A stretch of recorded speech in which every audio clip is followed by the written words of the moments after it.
Hey, what's up, everybody? Thank you for joining me here at FinTV. I really do appreciate that.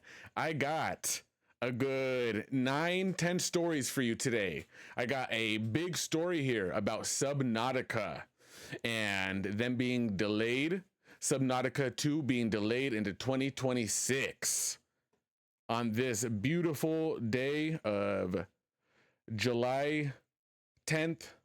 We're doing news for July 10th, but it is July 11th.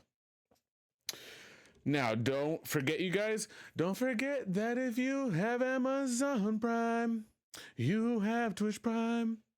Don't forget that if you have Amazon Prime, you have Twitch Prime. You have Twitch Prime.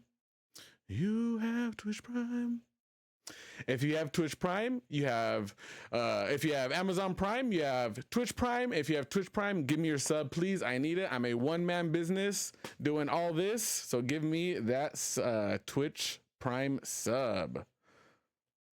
All right, you guys, let's get started. We got a couple chats. What's up with the late streaming news? Nothing's up with it. Just got started late. 4:44 a.m. for Ligma. Yikes. All right, y'all, let's get started. So, first story of today, we got Subnautica 2 in the news. And a little bit of backstory just to catch you guys up. So, Subnautica 2 is the second most wishlisted game on Steam, right behind Hollow Knight Silksong. This game, Subnautica 1, the first Subnautica was originally developed by a company called Unknown Worlds. This company, Unknown Worlds, was started by a man named Charlie Cleveland. This guy, Charlie Cleveland, started developing video games 25 years ago. And in the year 2001, he made a mod for the game Half-Life, and that slowly turned into his company called Unknown Worlds. This dude, Charlie Cleveland, in 2001 made a mod for a game by Valve, a game called Half-Life, and that mod turned into his own video game development company called Unknown Worlds. This company continued to make several games unrelated to their big game that came out in 2018 called Subnautica. Subnautica blew up. People love Subnautica. Now that you have this backstory, we can get into what's happening in this current day. So, Krafton buys out Unknown Worlds last month, a few weeks ago. A company called Krafton acquires Unknown Worlds. And just today, Krafton, the guys that bought Unknown Worlds, so now they own Subnautica 2, the sequel, they announced that they are delaying Subnautica 2 until 2026. It was supposed to come out this year. Now, we have this story from a few days ago. This is from TJ Denzer at Shack News. Subnautica developers Unknown Worlds gets a new CEO as previous leadership leaves.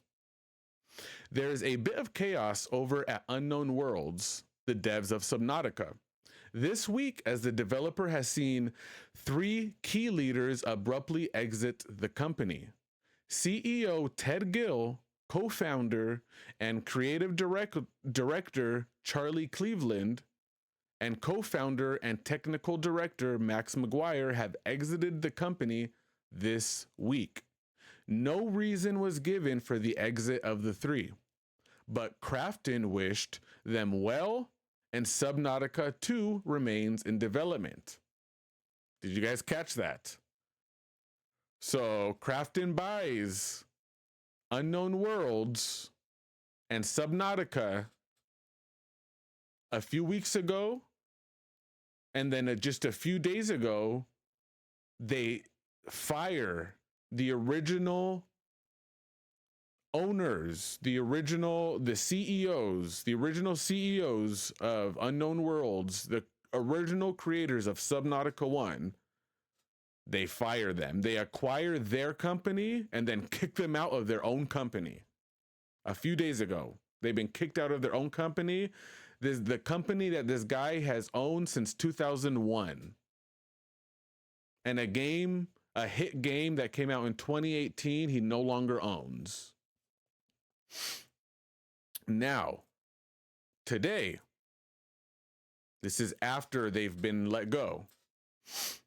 This is from Sophie McAvoy at Games Industry. Unknown Worlds has delayed Subnautica 2 to next year to give development team more time to implement community feedback. Krafton said the delay was based solely on its commitment to quality and to delivering best possible experience for players, and not influenced by any contractual or financial considerations. This comes after Bloomberg reviewed a purchase agreement that allegedly stated a $250 million bonus was planned if the studio hit certain revenue targets by the end of this year. Charlie stated that Subnautica 2 was ready for early access release and thought the decision to release the game was going to be his and his team's decision to make, but that decision is now in Krafton's hands. So, Krafton buys Other Worlds. They fire the original CEOs that started that company and developed the hit game Subnautica and are working on Subnautica 2. They fire those three people. They're gone, they're axed. And then they announced today that they're delaying the game into 2026 after we have found out that if they were to release the game in 2025, they would hit their revenue target and their company would get a $250 million bonus.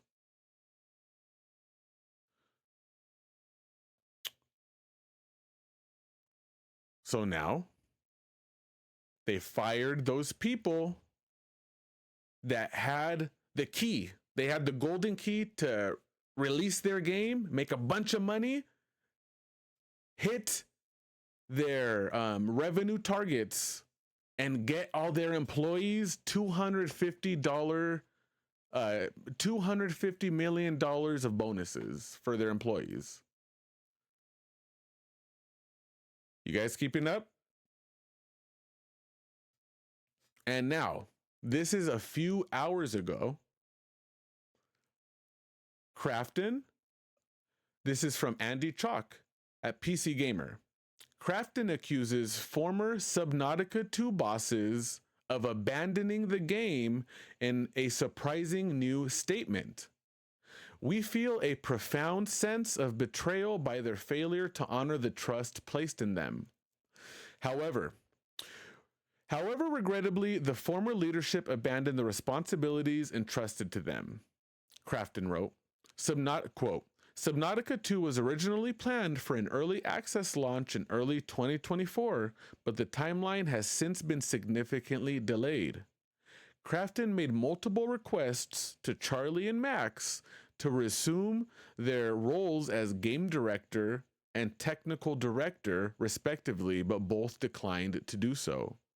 In particular, the following failure of Moonbreaker. In particular, following the failure of Moonbreaker, Crafton asked Charlie to devote himself to the development of Subnautica 2. However, instead of participating in game development, he chose to focus on a personal film project. Crafton said Subnautica 2 development has suffered from repeated confusion in direction and significant delays in the overall project schedule,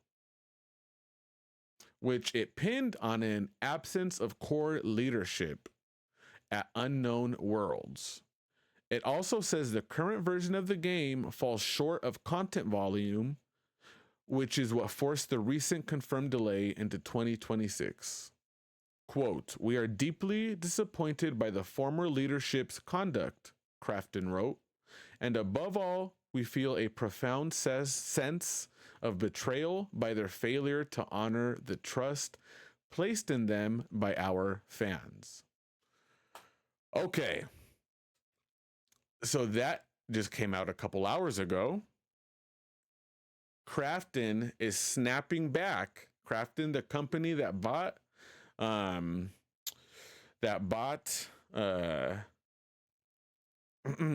Worlds. And by the way, Crafton they made PUBG, Players Unknown's Battlegrounds, whatever it's called. They're the guys that made that game, just so you know.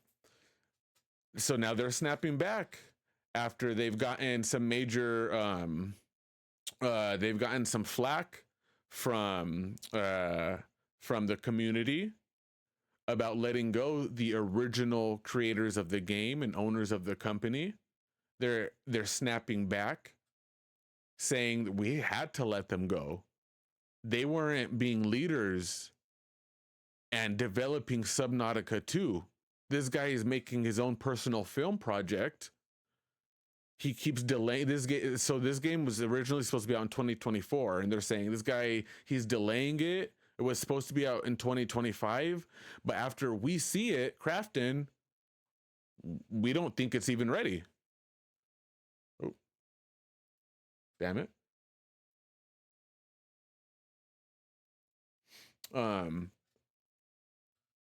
Crafton doesn't even think the game's ready. And there's an issue with that because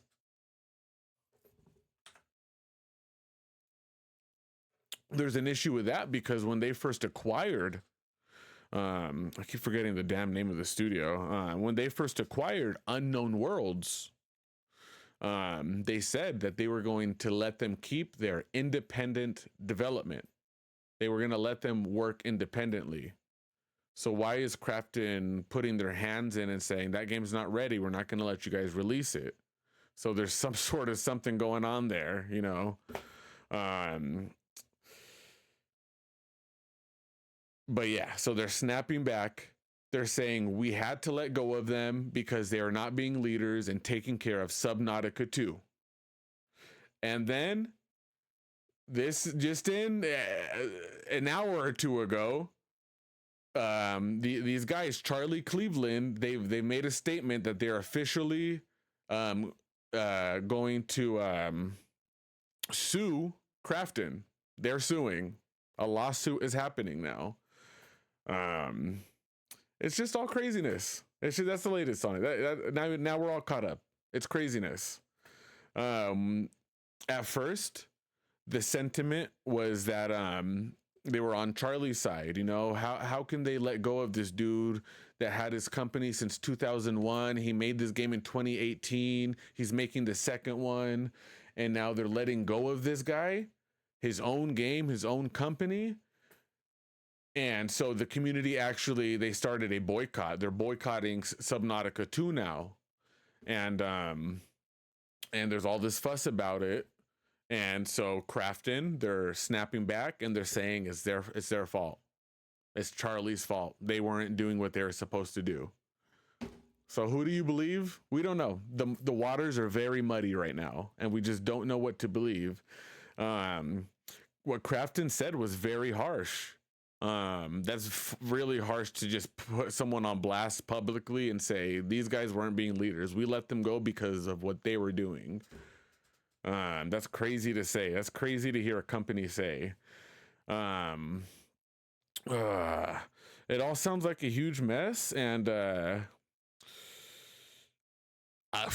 not. I'm not surprised. I won't be surprised to hear when this game gets canceled. It sucks, but I wouldn't be surprised if this game gets canceled.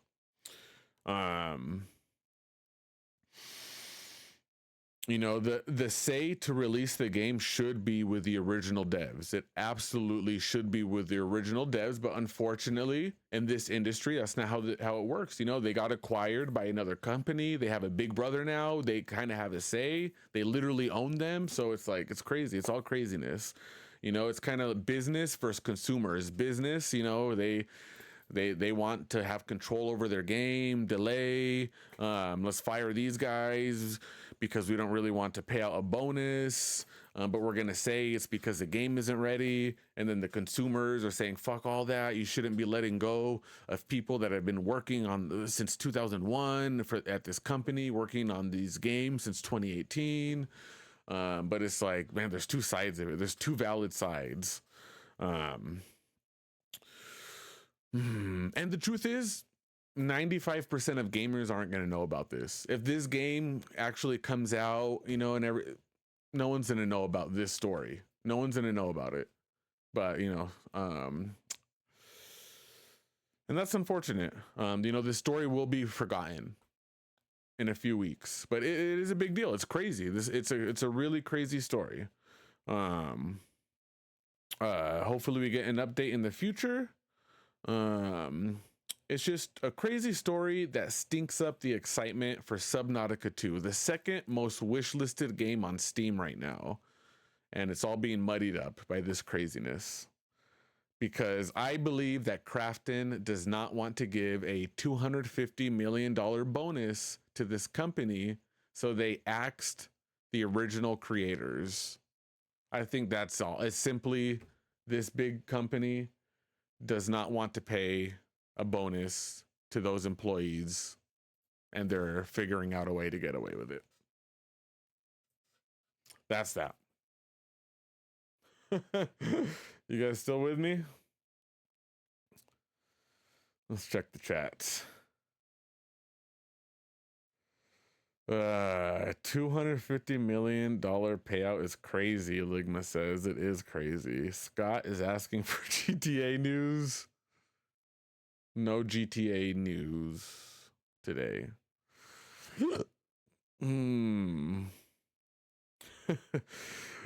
Ligma wonders where Charlie Cleveland is from. Probably Pittsburgh. Yeah, the drama goes crazy, Ligma.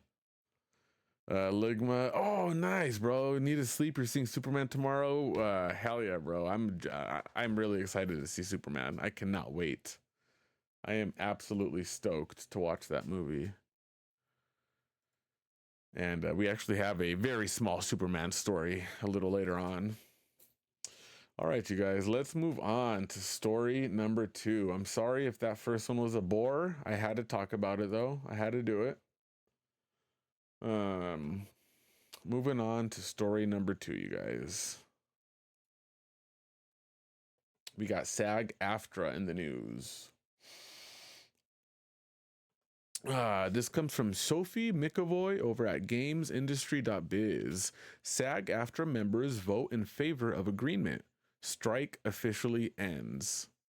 SAG-AFTRA members have voted in favor of the 2025 SAG-AFTRA Interactive Media Video Game Agreement, with 95.4% approving the deal and subsequently ending the video game strike.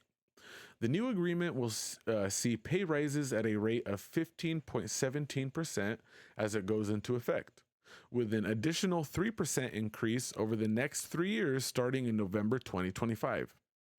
The maximum overtime rate for overscale performers is now based on a double scale.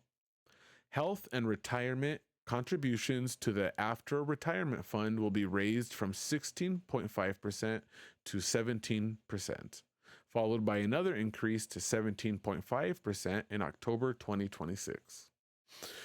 This is the main part. As noted by the union, Safety guardrails and gains around AI have been put in place, including consent and disclosure requirements for AI digital replica use and the ability for performers to suspend consent for the generation of new material during a strike. Yeah, it is very important to have ownership over your voice. From what I understand, this is mainly the main goal of this is to keep ownership over your voice, not let AI take that ownership. This is being led by one of the actors from Starfield, the latest original Bethesda game. I guess that she somehow caught wind of some car rental company having a PR meeting, and they were using this voice actor. They were using her voice that was replicated by AI, and she caught wind of this, and that's what started this whole SAG-AFTRA strike, going after just having ownership of your voice and making sure that companies aren't using AI replicas of you without consent. Moving on to story number 3, you guys. We got Ghost of Yotai. This is coming from Andrew Repster at The Verge. And I actually did check this out myself, but I'm just going to read this part of this article, and I'll talk about what I thought after. So we got Ghost of Yotai's gameplay deep dive shows the open world, combat, and chill beats. Sucker Punch says that the open world is designed around player choice, letting you focus on specific gameplay elements like exploration or combat, based on what you're interested in.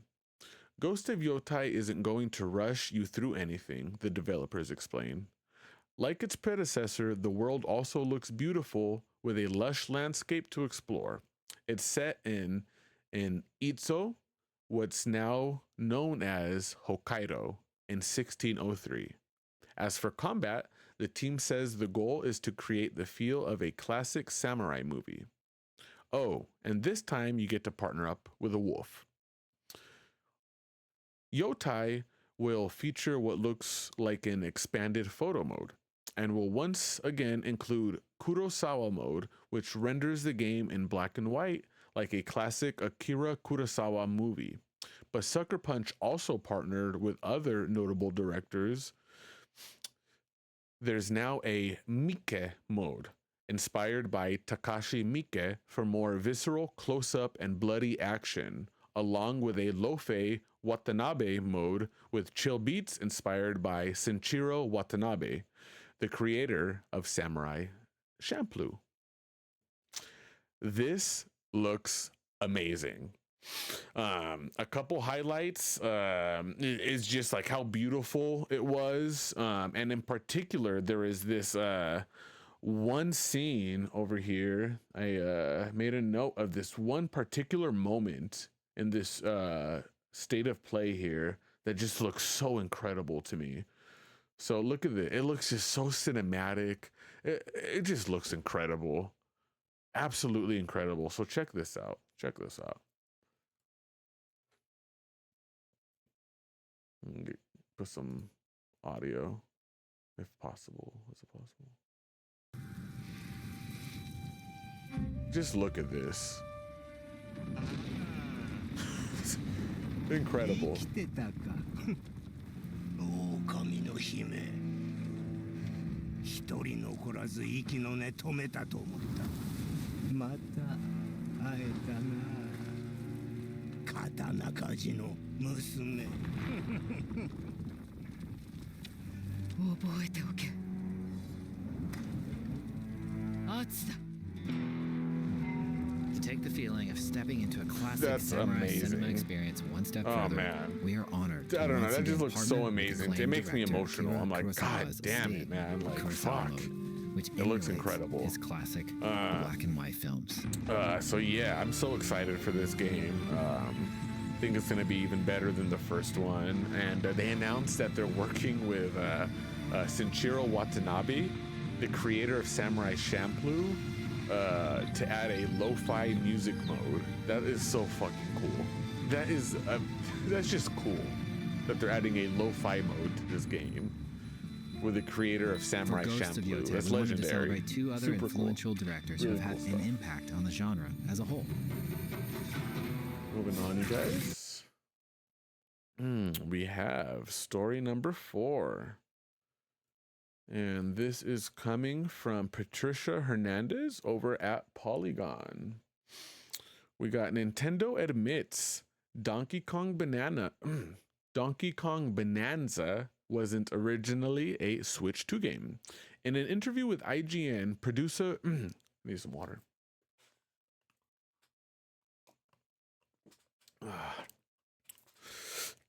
In an interview with IGN, producer Kenta Motokura and director Kazuya Takahashi dove deep on the making of Donkey Kong Bonanza, and the creatives revealed that the upcoming Switch 2 game didn't actually start in development for that platform. The basic ideas were possible on Switch, Motokura says, but the best possible iteration of them would likely only be possible on Switch 2. Specifically, the studio wanted to hone in on the concept of continuity of destruction, which is what it says on the tin. When the player changes the environment, the game retains that information. Quote, so this allowed us to engage in creating really extremely rich variety of materials and very large-scale changes in the environment on that new hardware, end quote, Takashi says. And when destruction is your core gameplay, one really important moment that we wanted to preserve was when a player looks at a part of the terrain and thinks, can I break this? Because that creates a very important surprise that has a lot of impact for them, and that was something that was best done on Switch 2. And then he goes on to say this is what I think is kind of goofy. But it's not really even just the processing power of the Switch 2 that I think attracted us and gave us some interesting possibilities. There was also the device itself that offered things like mouse control, which you can use in co-op play for a second player to control Pauline's vocal blasts, or DK Artist, a mode where you can sculpt a large set of voxels. That is so goofy to say. That you pushed this game to the Switch 2 because you wanted to use the mouse to control Pauline shouting shit at the fucking environment with your mouse.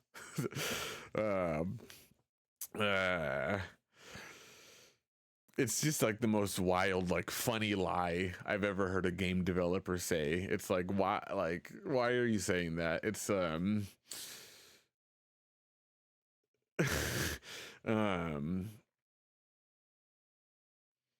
you know, you're saying that you wanted to push this game to the Switch 2 so that you can have a mouse feature of throwing your shouts at the environment and to paint Donkey Kong's face. That's what you pushed it to the Switch 2? Like, no, you pushed it for money because you wanted more people to buy the Switch 2.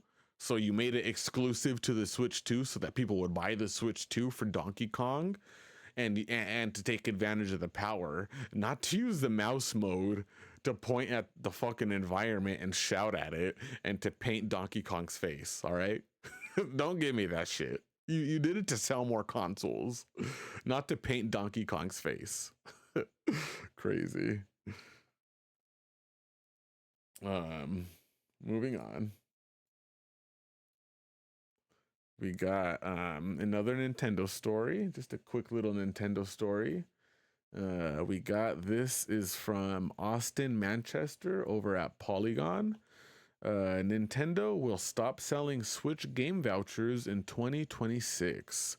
Nintendo announced on Thursday the company is sunsetting its Nintendo Switch game vouchers offer early next year. Nintendo Switch Online members will have until January 30th, 2026, at 11:59 p.m. PST to take advantage of the offer.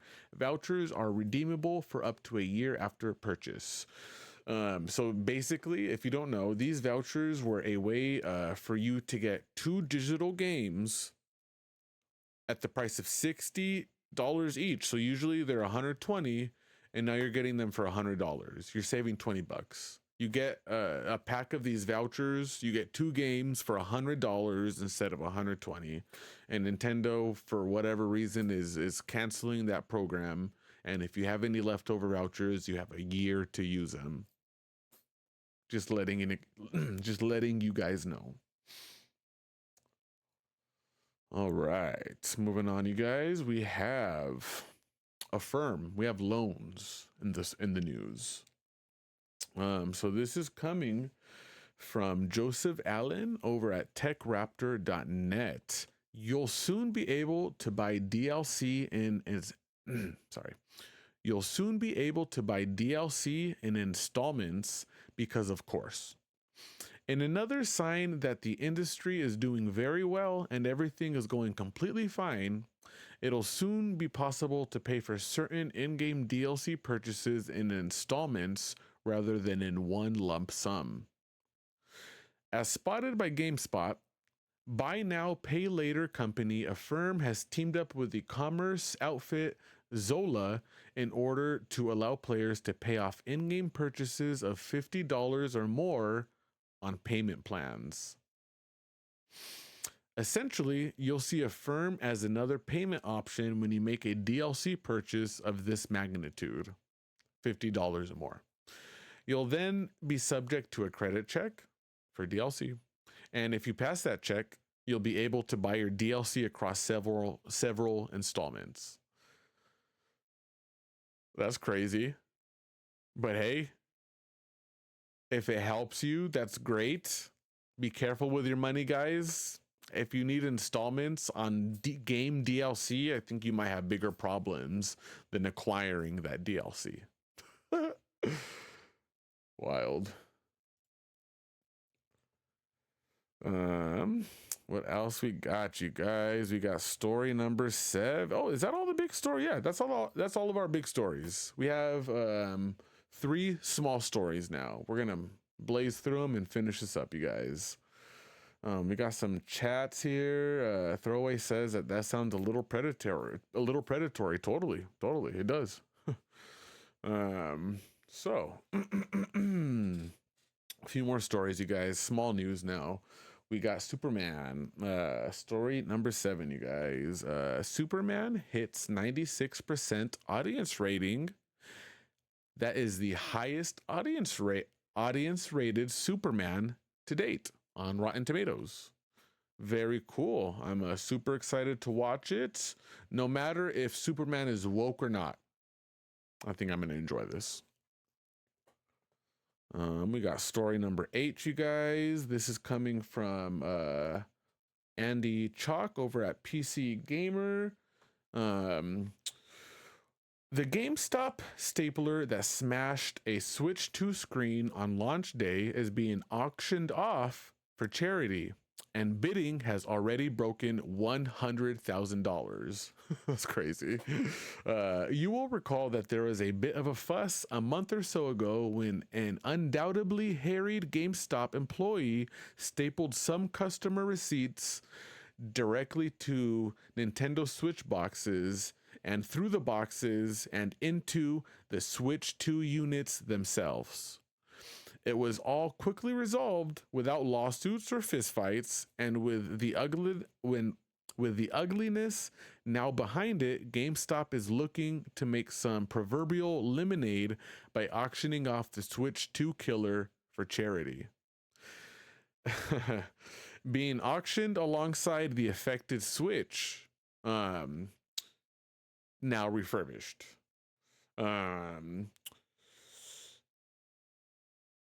So that's pretty funny. That Switch, one of the Switch 2s that got fucking stapled the receipt through the screen, they fixed it, they refurbished it, and they're auctioning it off. and it's already hit $100,000. Funds raised by the eBay auction are set to go to Children's Miracle Network hospitals. Good. And as bidding began to take off, the first bid came in at 9,999 Kohen. That's a currency. Kohen is a currency. I forgot from where. I looked it up, but I forgot from where. Who seems to throw a thing or two. Who.